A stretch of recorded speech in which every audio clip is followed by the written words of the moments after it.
네, 우리 함께 이제 말씀을 보겠습니다. 마태복음 5장 5절 말씀, 저와 여러분 한 절이라서 같이 읽도록 하겠습니다.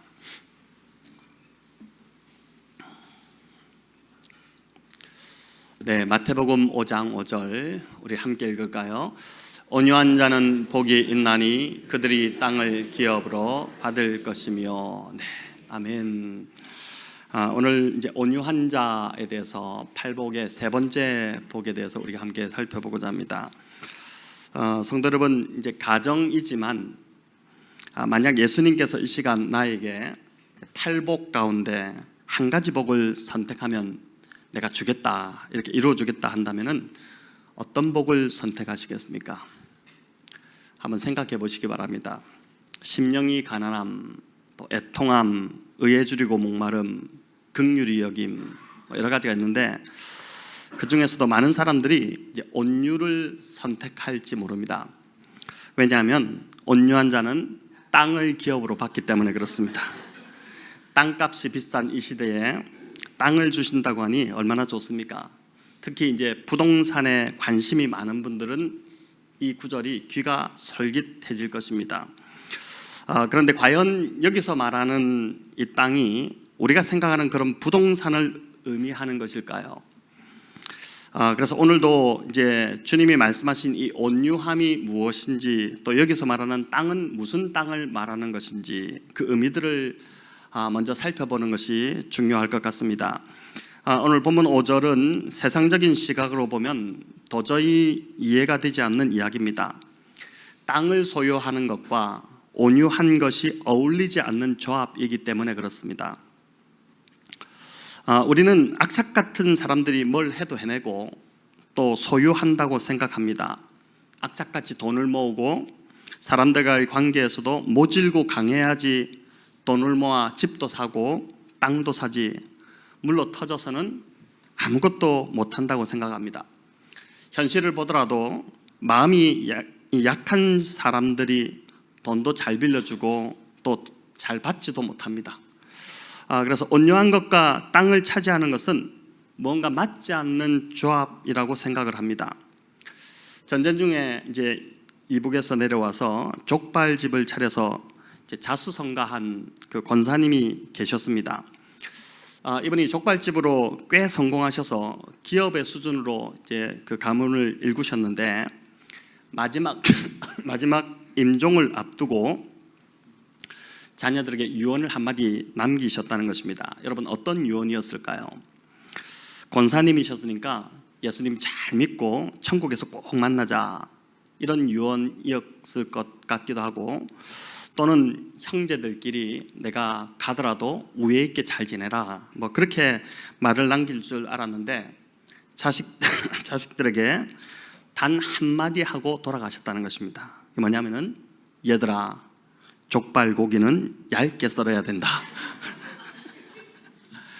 권사님으로 마지막 남긴 유언치고는 얼마나 당혹스러운 말입니까? 이렇게 모질고 악착같이 사셨기에 그만한 기업을 일구셨겠지만은 마지막 유언을 이렇게 남겼다는 것이 왠지 씁쓸하지 않습니까? 이처럼 우리가 사는 세상은 악착같이 살지 않으면 낙오할 수밖에 없고 또 실패자라는 소리를 들을 수밖에 없는 그런 구조라고 생각하며 우리는 살아가고 있습니다. 그렇게 이 온유한 자가 땅을 기업으로 얻게 된다는 이 말은 매우 모순처럼 들립니다.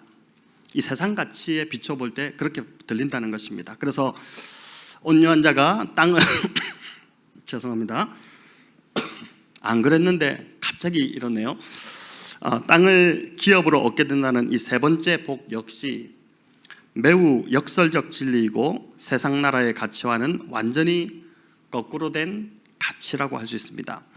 지금 예수님 앞에서 이 팔복의 말씀을 듣고 있던 자들도 아주 모질고 악착 같은 그 거친 삶을 살던 그 이스라엘 백성들이었습니다. 당시 이스라엘은 로마의 그 압제 속에 착취당하고 있었고 가난하고 헐벗고 굶주리고 탄식하며 살아갔습니다. 일제강점기 때 우리 선조들의 마음에 늘 한이 있었던 것처럼 이들 역시 늘 빼앗기고 짓눌리다 보니 마음에 한이 맺혀 있었고, 세상은 힘이 있어야 살 수 있고 선에서는 절대 안 되고 악해야 살 수 있다는 가치에 사로잡혀 있었다는 것입니다. 그들이 바로 예수님 앞에서 지금 이 말씀을 듣고 있던 그 이스라엘 백성들입니다. 이런 자들 앞에서 주님이 지금 온유한 자가 복이 있다라고 선언하십니다. 악한 자들이 이기고 땅을 차지하는 것이 아니라 오히려 온유한 자가 땅을 기업으로 받을 것이라고 선포하셨으니 이들이 자신의 귀를 의심하며 주님을 바라보지 않았겠습니까? 자, 그렇다면 우리는 어떠한 자들이 온유하다고 할 수 있을까요? 우리가 일반적으로 생각하는 온유는, 이제 온유한 자는 어떤 자인가 한자로 보니까 온유가 이렇게 되어 있습니다. 온유는 따뜻할 온자에 부드러울 유자를 씁니다. 즉 이제 타고난 성품이 온화하고 부드러운 사람을 온유하다고 합니다. 우리 민족의 민담으로 보자면 흥부와 놀부에 나오는 누구일까요? 흥부유. 또 콩쥐 팥쥐에 나오는 콩쥐가 바로 이런 온유한 자라고 할 수 있습니다. 온갖 구박과 핍박을 다 받아도 늘 선한 표정을 지으며 말 한마디 못하는 사람이고, 부당하고 억울한 일을 당해도 항변하지 않고 자기 주장이나 고집을 부리지 않고 그저 주면 주는 대로 그렇게 맞춰 사는 인생을 우리는 온유한 사람이다라고 생각을 합니다. 흥부와 놀부나 콩쥐와 팥쥐 같은 이런 민담은 권선징악적인 그 전개를 이루고 있기 때문에 행복한 결말로 해피엔딩으로 끝나서 다행이지만 현실은 그렇지 않을 때가 참 많습니다. 현실은 당하는 사람이 늘 당합니다. 그래서 이렇게 살면 스트레스로 인해서 암에 걸려 죽을 확률이 매우 높습니다. 오늘 본문이 말하는 온유한 자는 정말 할 말도 못하고 또 늘 참고 그렇게 사는 그런 삶을 말하는 것일까요? 성경이 말하는 이 주님이 말씀하셨던 진짜 온유함은 어떤 것일까요? 여러분, 이 온유의 헬라어는 보여주시면 프라우스라는 단어인데 이건 어떤 뜻이냐면은 성경에 나오는 용례들을 볼 때 늘 겸손과 함께 이제 사용될 때가 많은데, 여기 나오듯이 겸손하고 이해심이 많고 다른 사람에게 친절하여 사랑의 관계를 맺고 사는 것, 이걸 이제 온유라고 합니다.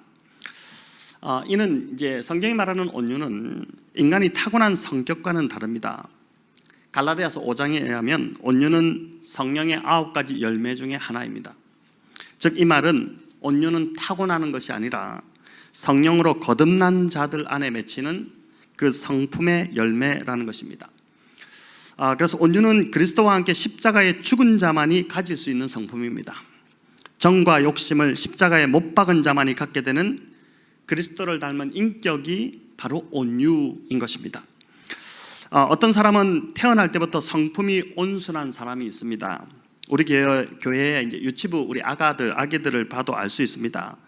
태어날 때부터 예민하고 성격이 급한 사람이 있는 반면에 아주 유순하고 온순하게 태어나기도 합니다. 지금으로 봐서는 저희 교회는 아마 선율이가 그런 온순한 아기 중에 하나이지 않을까 모르죠. 좀 더 크면 또 어떻게 바뀔지 모르겠지만은 그러나 지금으로서는 그렇지 않을까 하는 생각이 듭니다.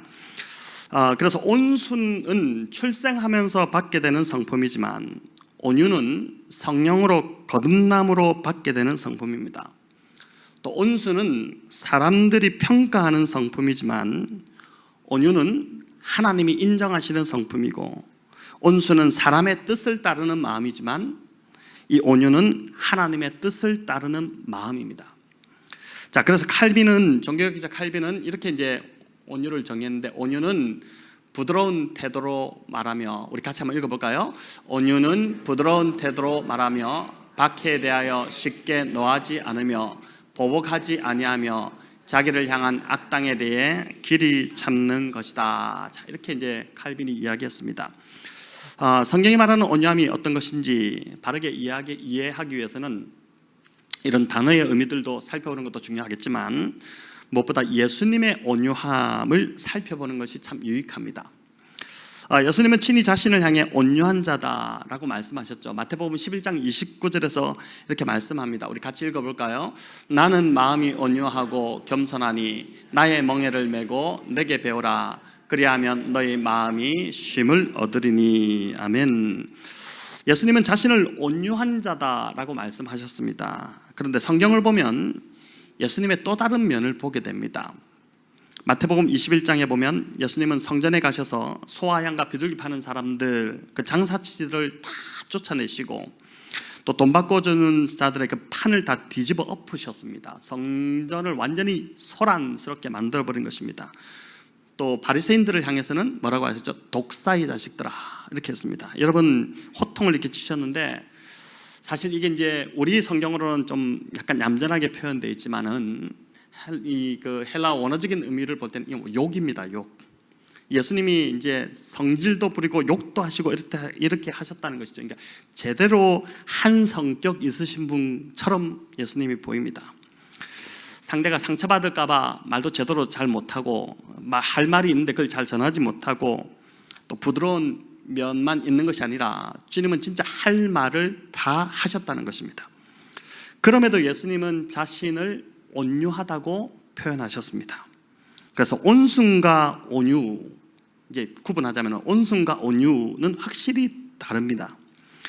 온순은 유순해서 말도 잘 못하는 성격이지만 우리 대부분이 뭐 그렇지 않겠습니까? 할 말이 있는데 속은 부글부글 하는데 그걸 잘 말 못하는 그런 성격을 우리가 많이 갖고 있는데, 온유는 불의한 일에 대해서는 분명히 지적을 하고 또 분노할 줄 아는, 그게 이제 온유입니다. 주님은 자신에 대한 모욕은 다 참으셨지만 하나님의 영광을 모독하는 일에는 정말 불같이 화를 내셨습니다. 예수님의 온유하심은 그 십자가에서 온전히 나타나셨죠. 조롱하는 무리들의 비웃음과 또 모욕에 대해서는 주님이 대응하셨던가요? 어떤 대응도 하지 않으시고 묵묵히 다 참으셨습니다. 주님의 이런 모습은 이사야서 53장 7절에 아주 잘 나타나 있는데 우리 한번 같이 읽어보겠습니다. 그가 곤욕을 당하여 괴로울 때도 그의 입을 열지 아니하였으며 마치 도수장으로 끌려가는 어린 양과 털 깎는 자 앞에서 잠잠한 양같이 그의 입을 열지 아니하였도다. 아멘. 자, 이게 주님의 모습을 이사야 선지자가 예언적으로 이렇게 보여준 것인데, 주님은 곤욕을 당하셨지만 욕하지 않으시고 고난을 받으시되 위협하지 않으셨습니다. 대신 이 모든 걸 공의로 심판하시는 하나님께 온전히 부탁하셨습니다. 주님은 충분히 보복할 힘을 가지고 계셨죠. 십자가에서 내려오셔서 그 앞에 있던 모든 군병들을 다 그냥 한 번에 다 처리하실 능력이 충분히 있으셨지만 그렇게 하지 않으시고 공의로 심판하시는 하나님께 맡겨드렸습니다. 주님 자신께서 심판자이신 하나님의 자리에 앉으려고 하지 않으셨다는 것입니다. 이런 예수님을 통해서 배우게 되는 온유라는 것은 내가 원수 갚지 않으려는 마음이 그 하나라고 할 수 있겠습니다. 세상은 보니까 온유한 자가 살아가기에는 너무 부조리한 세상입니다. 그렇지 않습니까? 선한 자가 고난을 받고 악한 자가 형통하는 경우가 너무 많기 때문입니다. 그래서 행악자로 인해 불평이 일어나고 불의를 행하는 자들이 잘 되는 것에 대해서 막 시기하는 마음, 또 불편한 마음이 막 생깁니다. 하지만 성경은 그렇게 하지 말라고 합니다. 시편 37편 우리 1절과 2절 같이 읽겠습니다. 악을 행하는 자들 때문에 불평하지 말며 불의를 행하는 자들을 시기하지 말지어다. 그들은 풀과 같이 속히 배임을 당할 것이며 푸른 채소같이 쇠잔할 것이미로다. 아멘. 불의함을 통해 잘 나가던 자들이 어떻게 그렇게 속히 배임을 당하고 쇠잔하게 될 수 있을까요? 이 말씀대로 이렇게 될 수 있을까요? 심판하시는 하나님께서 살아계시기 때문입니다. 그들도 회개하고 돌아오기를 간절히 바라시지만 하나님은 어떤 죄인이라도 회개하고 돌이키기를 끝까지 기다려주시죠. 그렇게 하시지만 하나님의 인내가 한계가 있다는 것입니다. 왜냐하면 그 기간이 너무 길어지면 선한 자가 당하는 고난이 너무 힘들어지기 때문에. 그래서 결국에는 하나님이 참고 참으시다가 심판하신다는 것이죠.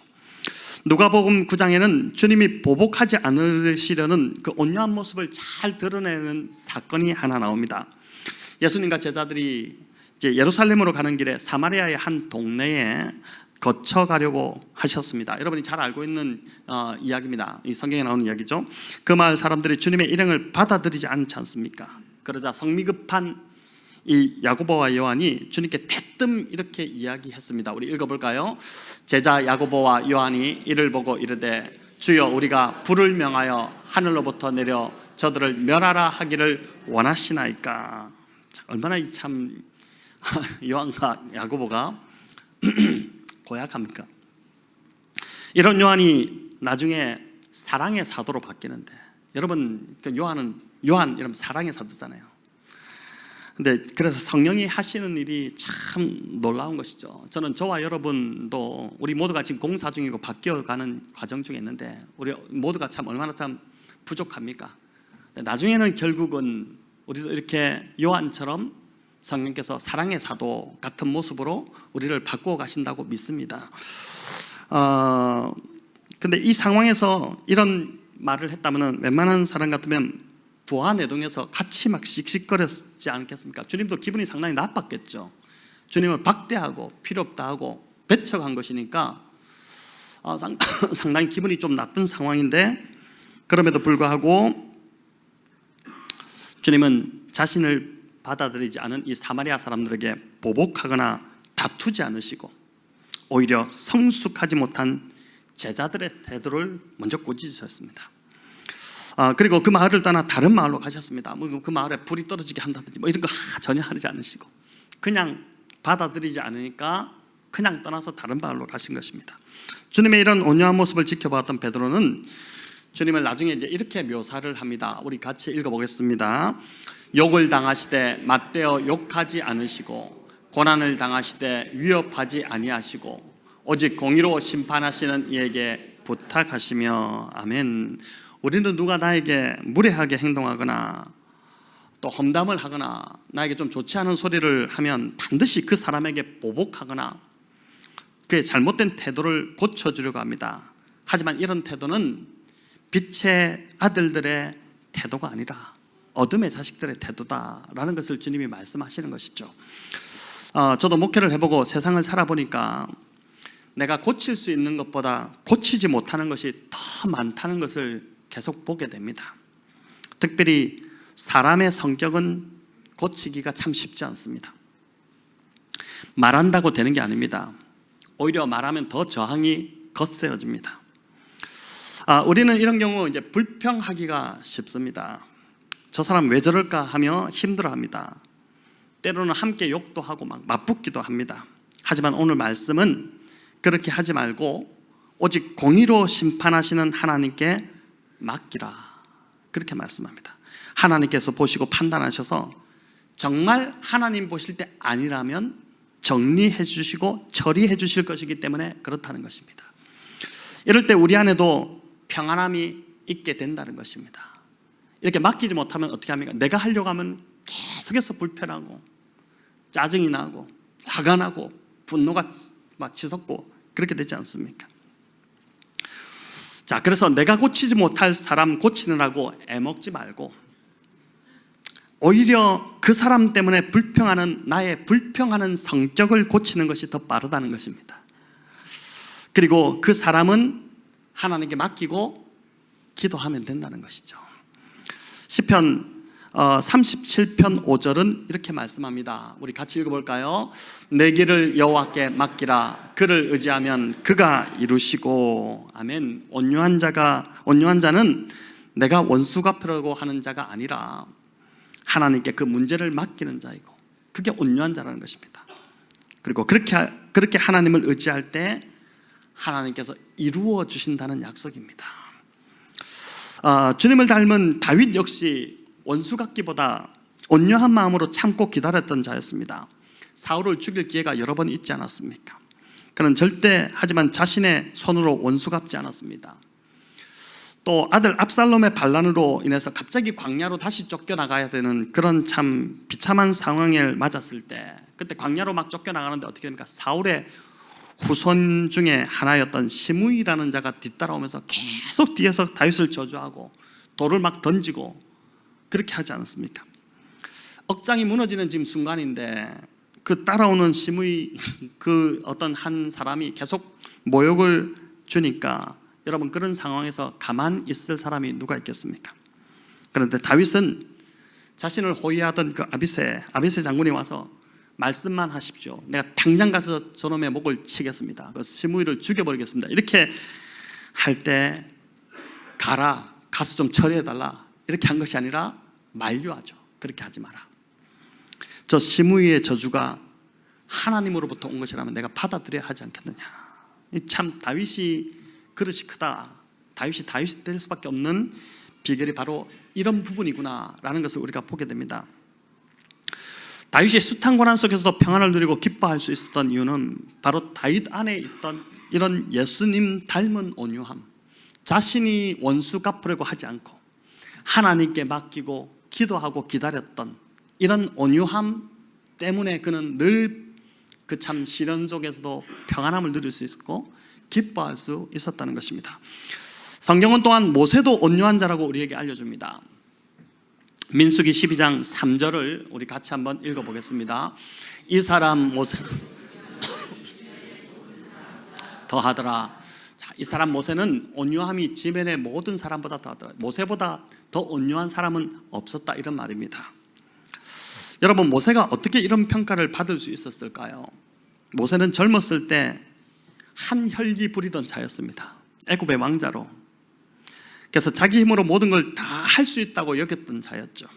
그런 그가 사람을 쳐 죽이고 그 혈기를 참지 못해 사람을 쳐 죽이지 않습니까? 마치 우리의 모습을 보는 것 같은데 그렇게 하고 미디안 광야로 도망치죠. 그래서 그 광야에서 40년을 그 광야에서 푹 썩게 됩니다. 미디안 광야에서 모세의 40년은 강한 모세를 온유하게 연단하시는 하나님의 시간이었습니다. 하나님께 매맞고 고쳐지는 사람들이 이제 많은데 모세가 바로 그런 시간을 보낸 것이죠. 여러분 옹기그릇을 만드는 흙은 아주 곱고 부드러운 흙을 사용합니다. 그런데 이 흙은 본래 부드러운 것이 아니라 산에서 퍼온 아주 거친 그런 흙인데 그걸 방망이로 막 부수어서 부드럽게 만든 후에 나온 흙이라고 합니다. 거칠고 막 뭉쳐있고 돌도 들어있고 막 그런 흙덩이를 방망이로 막 부숴서 아주 부드럽게 한 후에 그 흙가루를 물에 부어서 그릇 모양을 만들고 불에 구우면 그 옹기그릇이 참 작품이 나온다는 것이죠. 그래서 한 글에 보니까 이런 과정을 옹기그릇이 만들어지는 과정을 빗대어서 교회는 지금 우리가 함께 있는 이 교회는 하나님께서 이 세상에 온갖 흙덩이 같은 인간들을 다 실어다가 내려놓는 곳이다 이렇게 이제 표현을 했습니다. 굉장히 공감되지 않습니까? 저와 여러분이 참 곱고 고운 흙이 아니라 지금도 보니까 우리는 다 참 네 감사합니다. 역시 저희 아내밖에 없네요. 근데 사실 물이 있습니다. 네. 네, 그래서 우리 모두는 사실 다 좀 지금 거칠고 또 아직 더 부서져야 되고 그런 참 돌도 섞여 있고 그런 모양입니다. 저와 여러분이 이제 이런 거친 그런 흙인데 뭉쳐져 있는데 쓸모없던 흙덩이들인데 바로 교회라는 곳에서 말씀의 방망이로 하나님께서 깨트리고 계시다는 것이죠. 매주 계속해서 우리를 깨트려 나가신다는 것입니다. 근데 어떤 흙은 잘 부숴주지 않습니다. 그래서 부수다가 안 되면 어떻게 됩니까? 그 흙은 빼내버리는 것입니다. 어쩔 수가 없는 것이죠. 근데 어떤 흙은 또 잘 부숴주지 않으니까 어떻게 됩니까? 더 많이 맞습니다. 수십 번을 맞아야 깨지는 것입니다. 한두 번 맞고 깨지면 그만인데 안 깨지니까 계속 맞는 것입니다. 그렇게 맞다 보면 어떻게 됩니까? 천부여 의지 없어서 손 들고 나옵니다. 이런 찬양을 부르며 이제 나아가는 것이죠. 이렇게 고백하며 나오는 것이죠. 그렇게 가루가 된 흙에 물을 붓고 모양을 만들게 되는데 교회로 말하면 물 세례를 받고 성도로서 모양을 갖추게 되는 것입니다. 그런데 그게 전부가 아닙니다. 불에 구워져야 비로소 상품 가치가 있는 그릇이 되는 것이죠. 바로 성령의 불로 구워지는 성령 세례를 받아야 한다는 것입니다. 모세가 미디안 광야 40년을 거치면서 바로 그렇게 부수어져서 하나님 쓰시기에 너무나도 부드러운 온유한 그러한 흙으로 바뀌어 있었다는 것입니다. 주님이 이 모세보다 더 온유한 자가 이 땅에 없다. 40년간 부서졌으니까 여러분 얼마나 완전히 부서졌겠습니까? 그런 후에 하나님은 모세를 바로 앞에 세우셨습니다. 그러니까 그 혈기 있을 때 바로 앞에 세운 것이 아니라 40년의 시간 동안 완전히 다 부서뜨린 후에 그 온유해진 모세를 바로 앞에 세운 것입니다. 여러분, 바로는 어떤 자입니까? 바로는 강팍한 자입니다. 바로를 가리킬 때 성경에서 출애굽기 보면은 수식하는 단어가 계속 같이 바로와 같이 붙어 나오는 단어가 있는데 그게 바로 강팍함입니다. 아주 완악하고 고집이 세다는 뜻입니다. 그래서 온유함의 반대는 바로 이 강팍함이라고 할 수 있습니다. 온유함, 그 반대는 강팍함입니다. 강팍함과 온유함이 부딪히면 여러분 누가 이길까요? 강팍함이 이깁니까? 네, 자연스럽게 지금 강팍함이 이긴다 하는데 강한 것이 부드러운 것을 이길 것 같습니다. 우리가 그렇게 생각됩니다. 외적으로 보더라도 보잘것없던 노인이었던 모세와 모든 부와 권력을 다 장악했던 이 바로왕의 대결은, 이 강한 바로와의, 강팍한 바로와의 대결은 백전백패, 붙어봤자 소용이 없는 것처럼 보입니다. 그런데 이 싸움은 실은 생명과 죽음의 싸움이었습니다. 제가 이제 자료를 찾다 보니까 이런 게 나오던데, 노자의 도덕경에 나오는 글귀인데, 부드러운 것이 단단한 것을 이기고 약한 것이 강한 것을 이긴다는 것입니다. 여러분 이 글귀를 한번 보여주시겠습니까?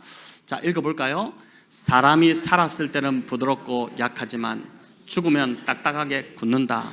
초목도 살았을 때는 부드럽고 약하지만 죽으면 마르고 굳는다. 따라서 죽은 무리는 굳고 강하지만 살아있는 무리는 약하고 부드럽다.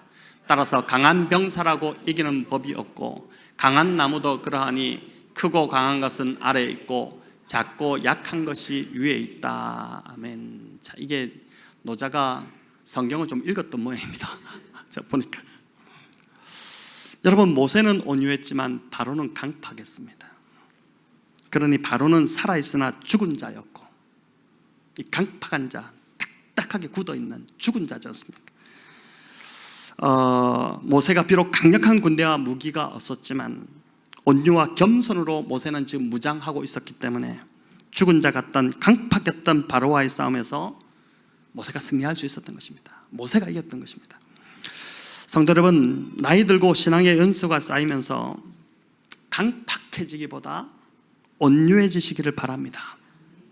마음이 완악하고 고집이 점점 더 세진다면 그건 지금 내가 영적으로 죽어가고 있다는 증거입니다. 주님은 하나님 나라가 누구와 같은 자들 것이라고 했나요? 어린아이들과 같은 자들 것이라고 했죠.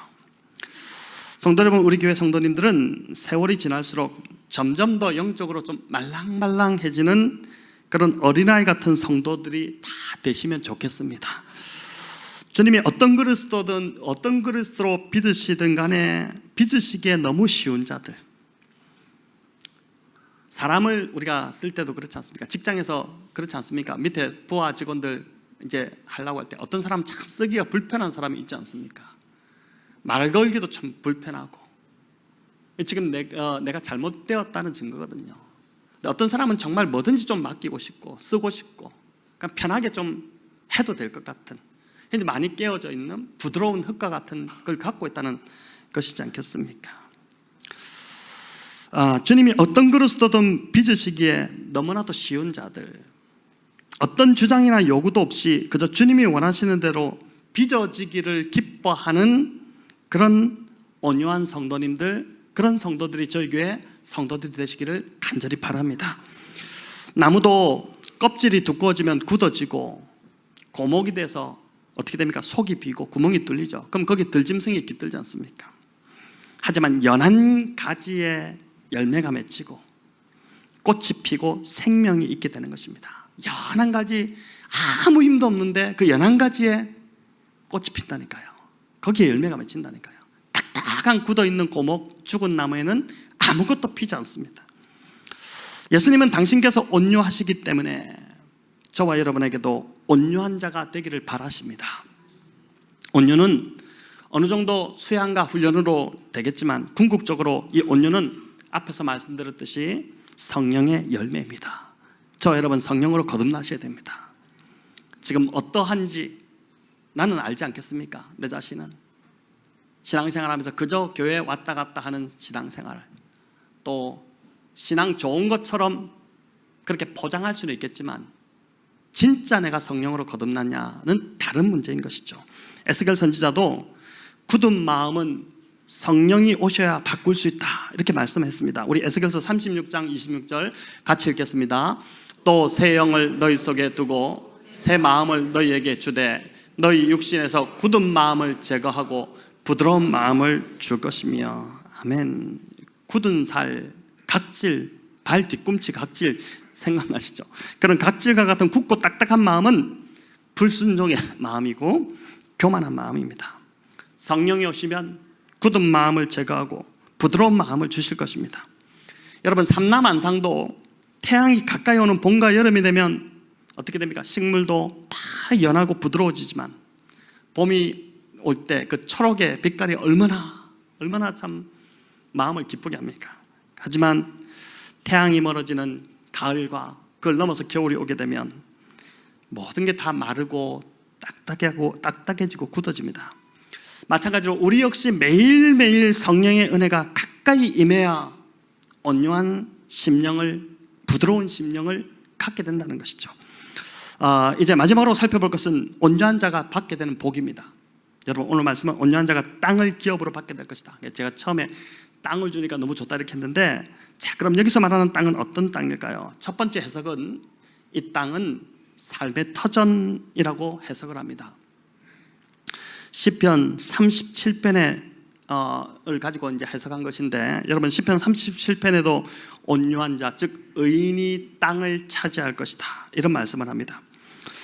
온유한 자들이 각박한 세상에서 자기 앞가림도 못하고 생존하지 못할 것 같지만 어리버리하지 않습니까? 그렇게 표현하죠. 온유한 자들, 삶에 대책이 없어 보이는 이 온유한 자들을 신기하게도 우리 하나님께서 책임져 주신다는 것입니다. 그래서 시편 37편은 이렇게 말씀합니다. 우리 같이 읽어볼까요? 착한 사람이 버림받거나 그 후손이 구걸하는 것을 나는 젊어서도 늙어서도 보지 못하였다. 그런 사람은 언제나 선선히 구워주며 살고 그 자손은 복을 받으리라. 악을 피하고 착한 일을 하여라. 네가 이 땅에서 오래 살리라. 아멘. 이 얼마나 위로가 되는 말씀입니까? 이게 이제 온유함에 대한 말씀이거든요. 하나님 외에 대책이 없는 사람들에게 하나님께서 삶의 터전을 마련해 주신다고 하니까 얼마나 큰 감사하고 안심이 되는 이 약속의 말씀입니까? 이 약속은 마태복음 6장 31절과 33절의 말씀과도 닮아 있습니다. 이것도 우리 읽어보겠습니다. 그러므로 염려하여 이르기를 무엇을 먹을까, 무엇을 마실까, 무엇을 입을까 하지 말라. 이는 다 이방인들이 구하는 것이라. 너희 하늘 아버지께서 이 모든 것이 너희에게 있어야 할 줄을 아시느니라. 그런즉 너희는 먼저 그의 나라와 그의 의를 구하라. 그리하면 이 모든 것을 너희에게 더하시리라. 아멘. 여러분, 온유하게 살면 굶어 죽을 것 같고 늘 손해보고 대책이 없을 것 같지만 온유한 자들에게 하나님께서 삶의 터전을 그렇게 마련해 주셔서 충분히 먹고 살게 하신다는 것입니다. 여러분, 이 약속을 오늘 내 것으로 붙드시는 저와 여러분 되시기를 바랍니다. 여기서 말하는 땅의 두 번째 의미는 여러분 하나님 나라입니다. 이제 이는 미래에 죽어서 가게 되는 그런 하나님 나라라기보다는 오늘 여기서 누리는 바로 천국을 말합니다. 심령이 가난한 자가 복이 있나니 저희가 천국이 저희 것이요 이렇게 했는데, 심령이 가난한 자가 받게 되는 복, 바로 그 천국과 같은 천국입니다. 인생의 진짜 행복은 이제 이게 복이 있는 자, 이 행복한 자에 대한 탈복의 이야기인데, 인생의 진짜 행복은 지금 내가 선 이곳에서 천국의 기쁨을 누리는 것이지 않겠습니까? 앞으로 우리는 당연히 하나님이 예배하신 그 어린 양의 혼인잔치에 우리가 들어가서 그 기쁨을 누리겠지만, 그러나 지금 이 땅에서 지금 저와 여러분이 그 하나님 주시는 그 행복을 참 누리며 살아야 되는데, 많이 가지고 있고 또 많이 배워도 제가 보니까 지옥 같은 삶을 살아가는 자들이 참 많습니다. 많은 걸 누리고 있음에도 불구하고 여유가 없고 오히려 더 참 안타까운 삶을 살아가는 자들이 이렇게 보이는데, 모질게 살고 악착같이 살면 좀 낫고 행복한 삶을 살 거라고 믿지만, 오히려 오늘 이 말씀은 온유한 자가 천국을 누리며 산다고 말씀합니다. 찬송가 438장 내 영혼이 은총 입어, 이 찬양이 있는데 이 가사가 이렇게 되죠. 내 영혼이 은총 입어 중한 죄짐 벗고보니 슬픔 많은 이 세상도 천국으로 하도다. 우리 한번 불러볼까요? 네. 반주 되겠습니까? 438장입니다.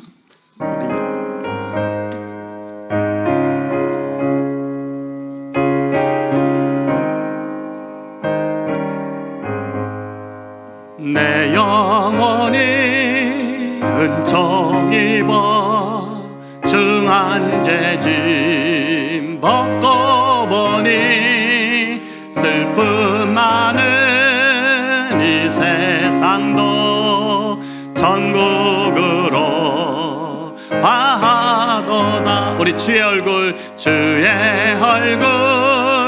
뵙기 전에 멀리 매던 하늘나라 내 맘속에 이루어지니 날로 가깝도다. 할렐루야 찬양하세. 할렐루야 찬양하세. 내 모든 죄 사함 받고 주 예수와 동행하니 그 어디나 하늘나 높은 산이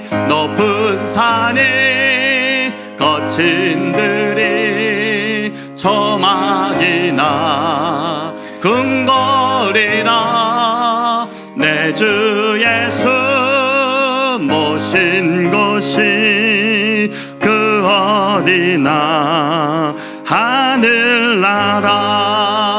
할렐루야 찬양하세. 내 모든 죄 사함 받고 주 예수와 동행하니 그 어디나 하늘나라. 아멘. 네, 높은 산이든 거친 들이든 초막이든 궁궐이든 그곳이 어디든 간에 주님이 거기에 우리 함께 하시면 그곳이 바로 하늘나라가 된다. 이런 참 놀라운 찬양인데, 저 여러분 오늘 이 말씀을 들으니까 어떻습니까? 세 번째 이제 복을 오늘 나누었는데, 온유한 자의 이 삶을 추구하고 싶은 마음이 들지 않으십니까? 정말 온유하게 내가 이렇게 살면 죽을 것 같은데, 사실 그건 세상적 가치고, 성경이 오늘 우리에게 보여주시는 것, 이 온유한 자를 우리 하나님께서 삶의 터전을 마련해 주시고 또 그 마음 안에 천국이 임하는 그 기쁨을 누리게 해주신다. 그 약속을 우리에게 해주고 계십니다.